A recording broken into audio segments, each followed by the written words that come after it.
Begini, dengan baik-baik ya. Ketika saudara ini lagi ekonominya lagi kritis, tiba-tiba ada orang meminta kepada saudara untuk memberi, entahlah untuk pembangunan lah, untuk apa ya. Itu kesempatan emas diberikan kepada kita untuk memberi. Ingat janda di Sarfat memberi kepada siapa dia? Elia. Tinggal segenggam tepung sama sedikit minyak, cuman buat makan 1 hari lagi. Diberikan dulu kepada Elia. Apa yang terjadi? Menghilang.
Hadir di tengah kami, Tuhan. Terima kasih.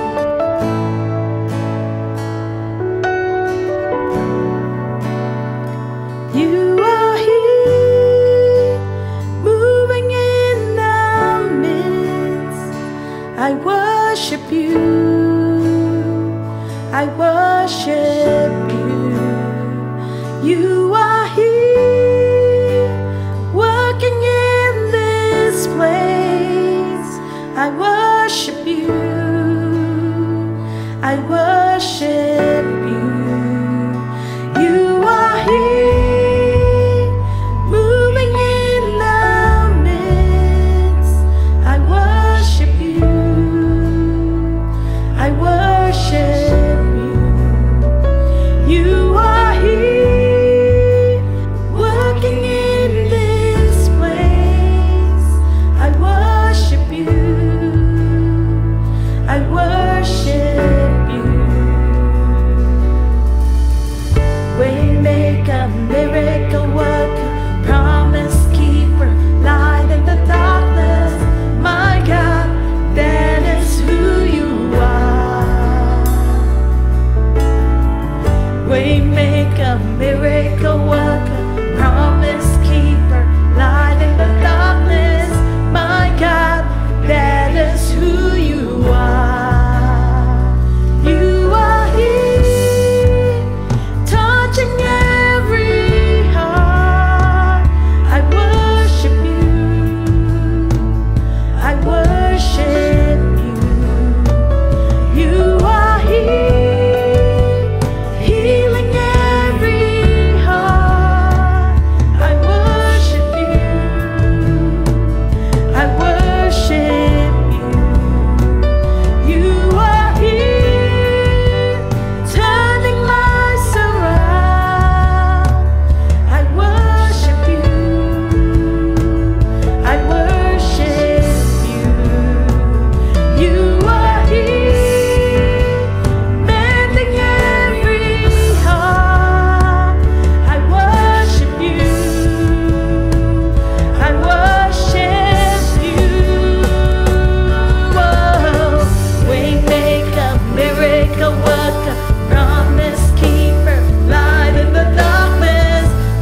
working.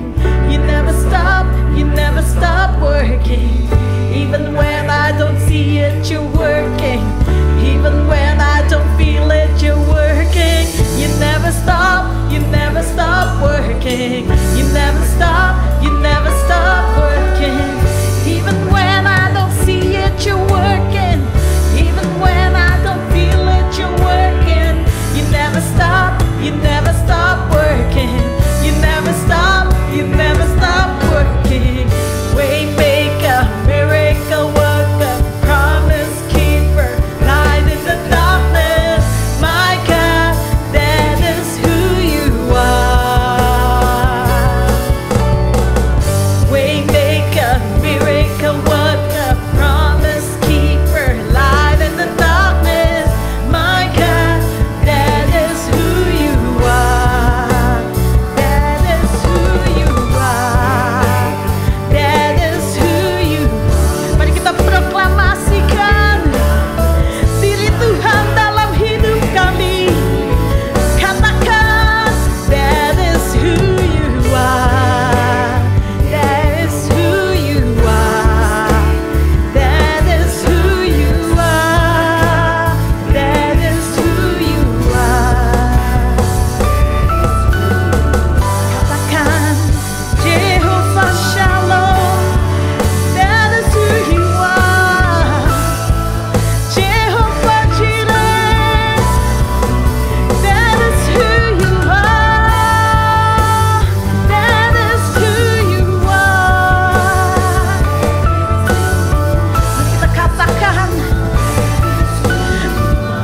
Kau gembala kami yang baik. Engkaulah Allah kami yang ajaib.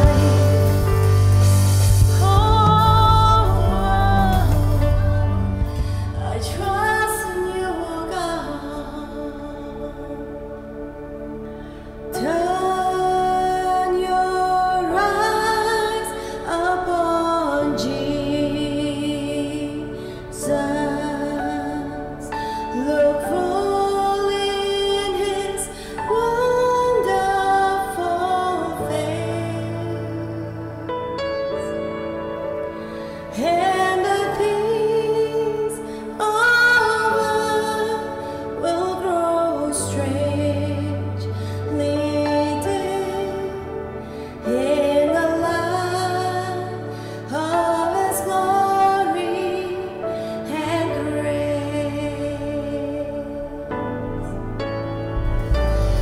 Turn your eyes upon Jesus.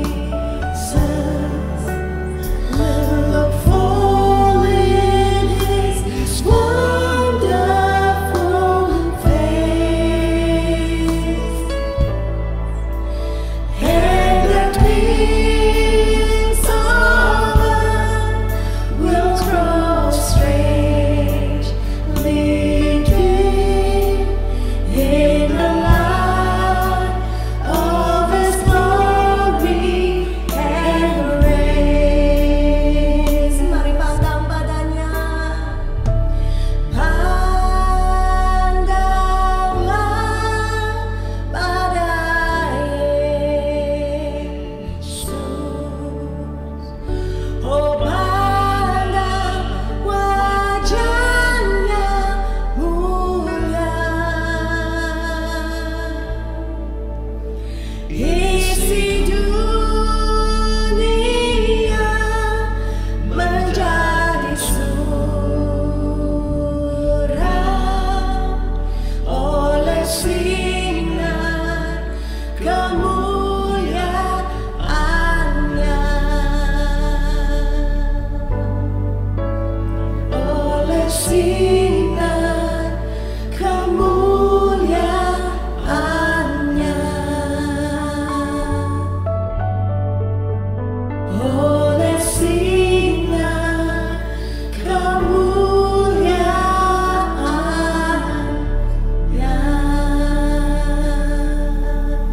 'Cause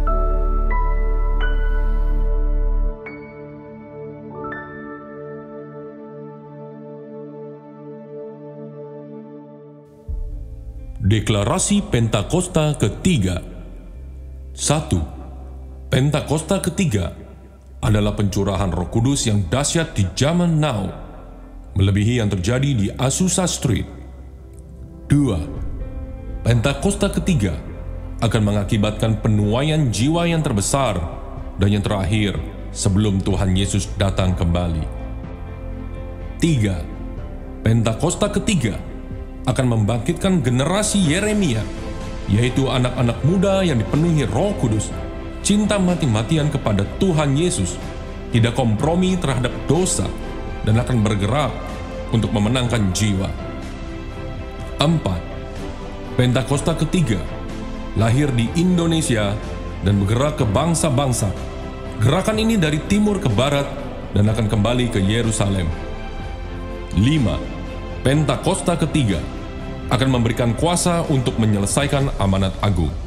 Dan setelah itu, Tuhan Yesus datang kembali. Happy Sunday semua! Dalam edisi Voice of Pentecost kali ini, kita akan membahas mengenai paradigma kekudusan bagi generasi yang menyelesaikan amanat agung. Menjaga kekudusan kadang-kadang dianggap sebagai hal yang kuno, bahkan membebani. Benarkah demikian? Apa arti kekudusan yang sesungguhnya? Kekudusan adalah karakter dari Allah yang paling menonjol yang memiliki makna keterpisahan. Salah satu contoh ketika Adam dan Hawa sebagai manusia pertama jatuh di dalam dosa. Mereka harus keluar dari Taman Eden. Hal ini menunjukkan bahwa Allah yang kudus harus terpisah dari manusia yang tidak kudus dan juga terpisah dari segala sesuatu yang bertentangan dengan keseluruhan karakter Allah itu sendiri. Akan tetapi, kekudusan Tuhan bukanlah hanya kekudusan yang memisahkan dan menghakimi segala yang tidak kudus, melainkan juga menjangkau manusia yang berdosa dan memberikan pengudusan bagi mereka. Maka dengan itu, ada 3 paradigma kekudusan. Yang pertama, kekudusan itu indah dan didambakan.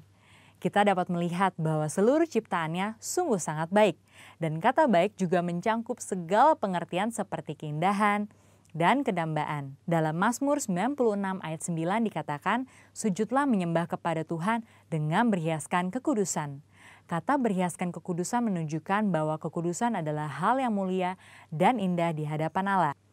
Kita sebagai manusia baru di dalam Kristus sudah seharusnya memandang semua hal yang berasal dari Tuhan adalah hal-hal yang kudus, hal yang baik, indah, menyenangkan, dan didambakan.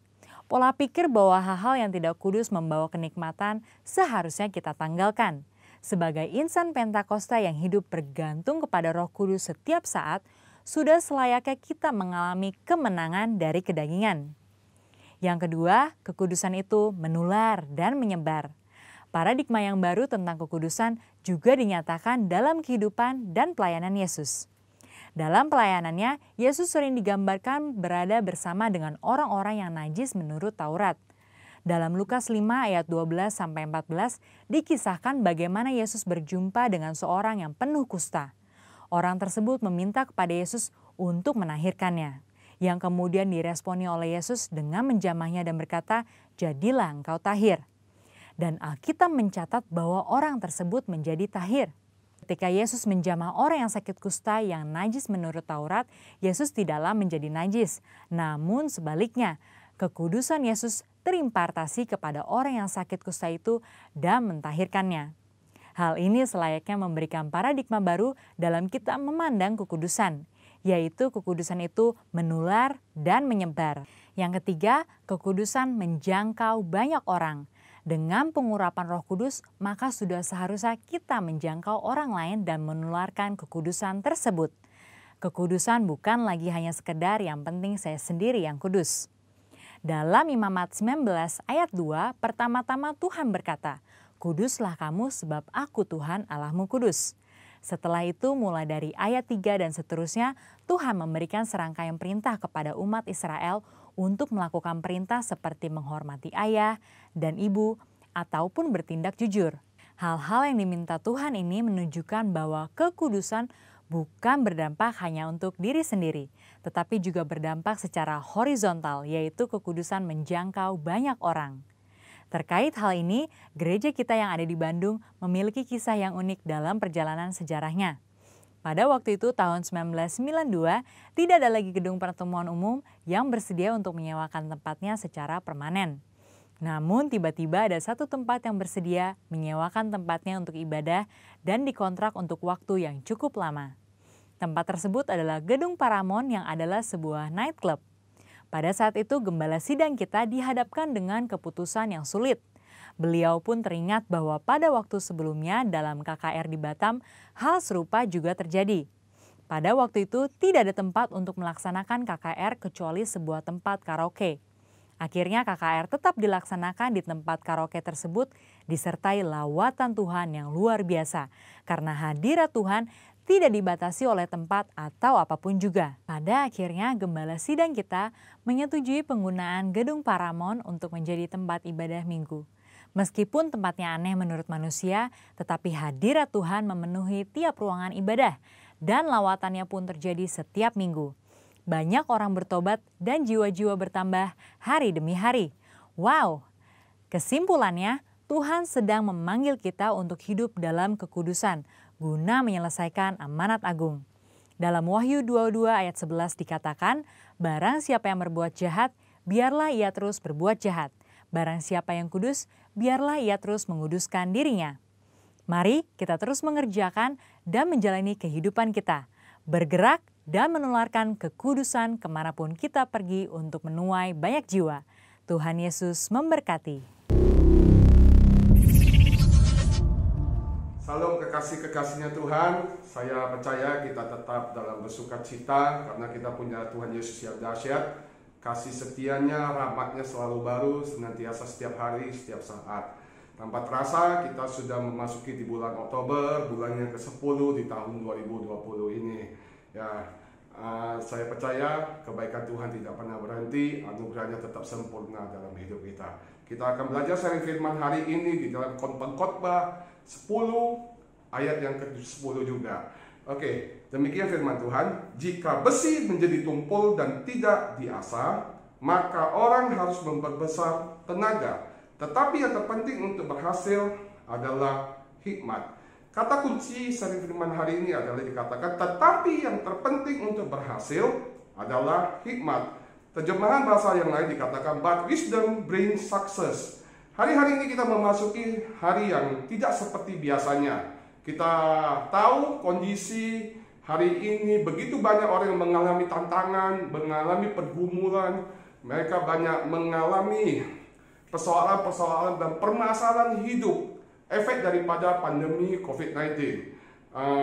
Angka yang terus meningkat. Indonesia sudah memasuki angka 300.000.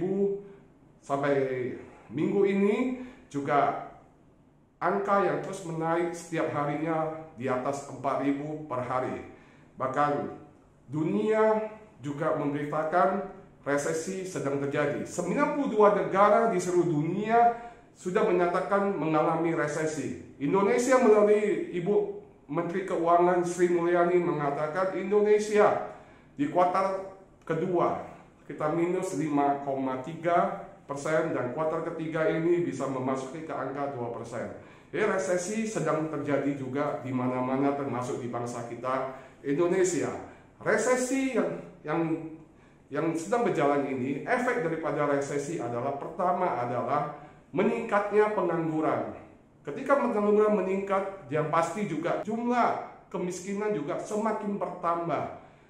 Hikmat dalam bahasa Yunani adalah Sophia. Ilmu-ilmu filosofi, para ahli-ahli filsafat, ketika mereka dipenuhi dengan hikmat dan wahyu daripada Tuhan, maka muncullah kata-kata hikmat, kata-kata filsafat yang indah. Hikmat dalam bahasa Ibrani berbicara adalah hokmah. Hokmah adalah pengertian atau kebijakan yang di dalamnya terdapat. Yang pertama adalah skill untuk berperang. Betul, hari-hari ini kita bukan berperang harus angkat senjata. Namun ingat, kita harus berperang dengan kondisi yang tidak nyaman ini. Kita harus berperang dengan kondisi yang penuh tantangan, kondisi yang penuh perjuangan, kondisi hari-harinya penuh dengan pergumulan. Kita harus punya skill untuk berperang melewati hari-hari ini. Hikmat yang kedua, hokmah yang kedua adalah berbicara tentang hikmat mengelola administrasi. Saya percaya, kita percaya, hikmat mengolah administrasi juga berbicara tentang keuangan. Seberapa Tuhan izinkan, titipkan keuangan dalam kita harus kelola dengan hikmat dan cara-cara yang berkenan di hadapan Tuhan. Bagaimana kita melewati, apalagi hari-hari ini kita sebagian besar mengalami resesi keuangan yang mungkin secara pandangan mata kita, hitungan kita itu tidak mungkin. Tapi kita percaya, kalau kita punya hikmat mengelolanya, kita butuh hikmat bagaimana memprioritas, hikmat bagaimana mengolah yang terbaik di masa-masa yang sulit ini. Hikmat juga mempunyai hikmah, juga mempunyai pengertian hati-hati dalam bersikap. Hati-hati bersikap ini penting sekali. Hari-hari ini sangat dibutuhkan. Bagaimana kita berpikir, apa yang kita pikirkan, apa yang kita putuskan, rencana-rencana yang akan kita ambil sangat dibutuhkan hikmat hari-hari ini. Oke. Hikmat yang keempat juga berbicara adalah etika atau religius. Cara kita beretika kepada siapa kita berhadapan, kepada siapa kita lawan bicara, kepada siapa kita harus menghormati, itu sangat penting sekali.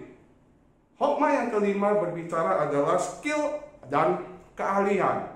Ya, saya percaya ketika kita dipenuhi dengan hikmat dari Tuhan, wahyu dari Tuhan, saya percaya, maka kelima hal tersebut akan memenuhi kita di dalam perjalanan hari-hari yang tidak mudah ini. Kita punya skill untuk berperang, kita punya hikmat untuk mengelola administrasi, kita punya hikmat untuk berperilaku, kita punya hikmat untuk beretika dan religius, kita juga punya hikmat untuk skill dan keahlian. Oke, berbicara tentang hikmat, apa sih sebetulnya hikmat itu? Kenapa sangat dibutuhkan hari-hari ini? Kita buka kebenaran firman Tuhan di dalam Amsal 3 ayat 13. Demikian firman Tuhan. Berbahagialah orang yang mendapatkan hikmat, orang yang memperoleh kepandaian. Firman Tuhan katakan, berbahagialah adalah orang yang mendapat hikmat, bukan kekayaan tapi hikmat, dan orang yang memperoleh kepandaian. Maka diteruskan dikatakan ayat 14 ya, karena keuntungannya melebihi keuntungan perak. Ini sesuatu yang luar biasa ya. Ketika kita dipenuhi hikmat, keuntungannya melebihi keuntungan perak. Bahkan firman Tuhan melanjutkan, dan hasilnya melebihi emas.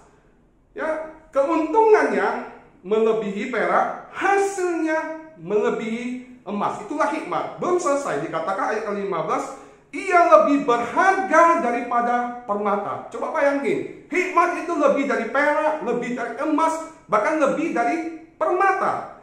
Dan dikatakan lagi, apapun yang kau inginkan tidak dapat menyamainya. Ini sesuatu yang sangat luar biasa. Ya, apapun yang pernah kita inginkan, apapun yang kita rindukan tidak pernah menyamai yang namanya hikmat. Oleh sebab itu hikmat sangat dibutuhkan hari-hari ini. Saya juga percaya ketika keluarga dipenuhi dengan hikmat, saya percaya keluarga tersebut akan mengalami kebahagiaan yang lebih lagi. Pasangan yang mempunyai pasangan yang berhikmat akan mengalami kebahagiaan yang lebih lagi. Anak-anak yang memiliki orang tua yang berhikmat, pastikan anak-anak tersebut pasti akan lebih berbahagia. Di dalam perusahaan juga berlaku. Di dalam perusahaan memiliki pemimpin yang berhikmat, pastikan orang-orang di bawahnya akan mengalami kesejahteraan. Oke. Negara juga makmur, negara bisa makmur, bukan hanya butuh orang-orang yang canggih saja. Betul, kita butuh pemimpin-pemimpin yang pintar, kita butuh pemimpin-pemimpin yang canggih, yang jenius. Tokoh yang di dalam Alkitab yang kita sering dengar yang paling berhikmat, yang penuh dengan hikmat adalah pertama adalah Raja Salomo. Di dalam 1 Raja 3 ayat 11 sampai ke 13 demikian firman Tuhan. Jadi berfirmanlah Allah kepadanya, oleh karena engkau telah meminta hal yang demikian dan tidak meminta umur panjang atau kekayaan atau nyawa musuhmu, melainkan pengertian untuk memutuskan hukum. Maka sesungguhnya aku melakukan sesuai dengan permintaanmu itu. Sesungguhnya aku memberikan kepadamu hati yang penuh hikmat dan pengertian, sehingga sebelum engkau tidak ada seorang pun seperti engkau, dan sesudah engkau tak akan bangkit seorang pun seperti engkau. Ini sesuatu yang sangat luar biasa ya. Salomo ketika usia mudanya dipercayakan untuk menjadi raja memimpin Israel, dia meminta dan menghampiri Tuhan. Dia meminta Tuhan berikan aku hikmat. Dia tidak meminta kekayaan, kekuasaan, atau harta yang banyak. Dia minta yang dia butuhkan hikmat. Hikmat itu menjadikan dia menjadi raja yang sangat berhasil dan terkenal. Oke, bukan hanya itu saja. Di ayat ke-13 firman Tuhan katakan, dan juga apa yang tidak kau minta aku berikan kepadamu, baik kekayaan maupun kemuliaan, sehingga sepanjang umurmu tak akan ada seorang pun seperti engkau di antara raja-raja. Ini hebat sekali ya, firman Tuhan ini luar biasa. Dikatakan Tuhan memberikan bonus ya, ketika dia hanya meminta hikmat, Tuhan berikan bonus kekayaan dan kemuliaan. Sebelum Raja Salomo dan sesudahnya tidak akan seorang pun seperti engkau di antara raja-raja. Jadi raja yang memiliki kekayaan besar banyak tercatat dalam Alkitab, tapi raja memiliki kekayaan besar dan penuh dengan hikmat hanya didapat tercatat dalam Raja Salomo saja. Raja yang kedua adalah kita belajar adalah Raja Daud ya. Raja Daud adalah raja yang sangat terkenal dan sangat disegani di kalangan bangsa Israel ya. Tuhan menyertai memimpin Daud di dalam setiap perjalanannya sebagai raja. Dalam peperangan demi peperangan dia selalu memenangkan peperangan. Bahkan musuh-musuhnya berkata sangat sulit untuk melawan peperangan, memenangkan peperangan melawan Raja Daud. Oke. Daud juga memiliki satu kekuatan yang tidak dimiliki oleh raja-raja lainnya. Ya, sampai hari ini pun Raja Daud ya sangat dikenang di kalangan bangsa Israel. Nah, apa yang menjadi rahasianya? Ternyata setelah dipelajari rahasia Daud sangat berhikmat, bagaimana dia bisa memenangkan peperangan, bagaimana dia bisa berkuasa, dan bagaimana dia bisa mempunyai kekuatan yang luar biasa yang tidak dimiliki oleh orang lain. Ternyata rahasianya adalah Daud sangat suka dengan perintah-perintah Tuhan. Daud sangat suka dan merenungkan titah-titah Tuhan setiap hari. Ini tercatat dalam Alkitab. Ternyata untuk mendapatkan hikmat itu, kita perlu juga memiliki kesukaan selalu di dalam kebenaran firman Tuhan. Di dalam Mazmur 119 ya, ayat ke-98 sampai 100. Demikian firman Tuhan. Perintahmu membuat aku lebih bijaksana daripada musuh-musuhku, sebab selamanya itu ada padaku. Aku lebih berakal budi daripada semua pengajarku, sebab peringatan-peringatanmu kurenungkan. Aku lebih mengerti daripada orang-orang tua, sebab aku memegang titah-titah Tuhan. Raja Daud katanya, dia berkata dalam Mazmur katanya, ketika dia senang dan merenungkan perintah-perintah Tuhan, ketika hidupnya memegang pada titah-titah Tuhan, dikatakan dia lebih bijaksana daripada musuh-musuhnya. Itu satu rahasia yang sangat luar biasa. Firman Tuhan menjadikan kita lebih bijaksana daripada musuh-musuh kita. Bahkan dikatakan dia juga lebih berakal budi dari semua pengajarku, sebab peringatan-peringatanmu kurenungkan. Ini rahasianya. Ketika kita mempunyai kesukaan merenungkan firman Tuhan, ketika kita suka merenungkan titah-titah Tuhan, ya, Daud berkata dia lebih berakal budi daripada semua pengajar-pengajarnya. Ini sesuatu rahasia yang sangat luar biasa. Dikatakan juga lagi, aku lebih mengerti daripada orang-orang tua, sebab aku memegang titah-titah Tuhan. Rahasia sangat luar biasa, menjadikan Daud raja yang penuh dengan hikmat, penuh dengan kekuatan, penuh dengan kekuasaan yang sangat hebat dikenang sampai saat ini, ketika ia mempunyai kesukaan merenungkan firman Tuhan. Nah, tokoh yang ketiga kita akan belajar adalah Daniel. Kita baca di dalam Daniel 5 ayat 12. Karena pada orang itu terdapat roh yang luar biasa dan pengetahuan dan akal budi, sehingga dapat menerangkan mimpi, menyifatkan hal-hal yang tersembunyi dan memuraikan kekusutan. Yang pada Daniel yang dinamai Belsasar oleh raja. Baiklah, sekarang Daniel dipanggil dan ia akan memberitahukan maknanya. Daniel adalah orang Yahudi yang tertawan di dalam pembuangan Babel. Dia adalah salah satu orang yang terpilih dari 120 orang wakil-wakil raja. Dia itu mempunyai sesuatu hal yang spesial yang tidak dimiliki orang lain. Tadi kita sudah baca, Daniel memiliki roh yang luar biasa dan pengetahuan dan akal budi. Dia memiliki hal yang tidak dimiliki orang lain. Roh yang luar biasa, pengetahuan dan akal budi. Bahkan dia sanggup menguraikan segala kekusutan. Ini yang dimiliki oleh Daniel. Ternyata rahasia kita belajar adalah Daniel memiliki roh yang luar biasa. Di dalam Daniel 6 ayat ke-10. Demikian firman Tuhan. Demi didengar Daniel bahwa surat itu telah dibuat. Pergilah ia ke rumahnya. Dalam kamar atasnya ada tingkap-tingkap yang terbuka ke arah Yerusalem. 3 kali sehari ia berlutut berdoa serta memuji Allahnya seperti yang biasa dilakukannya. Daniel memiliki roh yang luar biasa. Ternyata dia mempunyai kebiasaan. Firman Tuhan kata 3 kali sehari dia menatap ke langit ke arah Yerusalem. Dia memuji Tuhan. Ini kebiasaan yang sangat luar biasa. Kita percaya sekalipun dia menjadi pejabat negara, dia punya kesibukan yang hebat sebesar apapun, tetapi dia tidak pernah miss atau melalaikan untuk berhubungan dengan Tuhan. Ini menjadikan dia menjadi orang yang memiliki spirit yang luar biasa. Hari-hari ini mari kita merenungkan perjalanan kehidupan kita. Seberapa jauh kita memiliki hubungan intim dengan Tuhan. Hari-hari ini apakah firman Tuhan menjadi kesukaan, juga menjadi perenungan kita setiap hari. Hari-hari yang tidak gampang ini, kita perlu hikmat Tuhan. Hikmat didapat, permulaannya adalah takut akan Tuhan. Raja Daud memiliki hikmat tersebut karena dia mempunyai kesukaan di dalam perintah-perintah Tuhan dan merenungkannya siang dan malam. Daniel memiliki roh yang luar biasa karena dia 3 kali sehari dia menghampiri Tuhan. Biarlah ini menjadi perenungan bagi setiap kita, memiliki kesukaan yang sama dari 3 tokoh-tokoh yang kita pelajari pada hari ini. Mari kita tundukkan kepala kita. Tuhan, kami bersyukur kalau hari ini kami boleh belajar sebagian dari kebenaran firman Tuhan yang mengingatkan kami tentang hikmat. Betapa indahnya ketika kami memiliki hikmat yang daripadamu Tuhan. Melebihi perak, melebihi emas, melebihi permata, bahkan melebihi apa yang pernah kami inginkan. Ini sesuatu yang sangat luar biasa. Kami menginginkan hikmat itu terlebih berjalan dalam hari-hari yang tidak gampang ini Tuhan. Masa-masa sukar ini penuhkan kami dengan hikmat-Mu. Roh Kudus juga memampukan kami. Biarlah firman Tuhan menjadi kesukaan dalam setiap hidup kami. Kami memiliki gaya hidup yang selalu ingin bersekutu dengan Tuhan seperti Daniel yang memiliki hubungan yang intim bersama dengan Engkau. Kami percaya ketika hikmat Tuhan memenuhi kami mampu melewati masa-masa yang tidak gampang.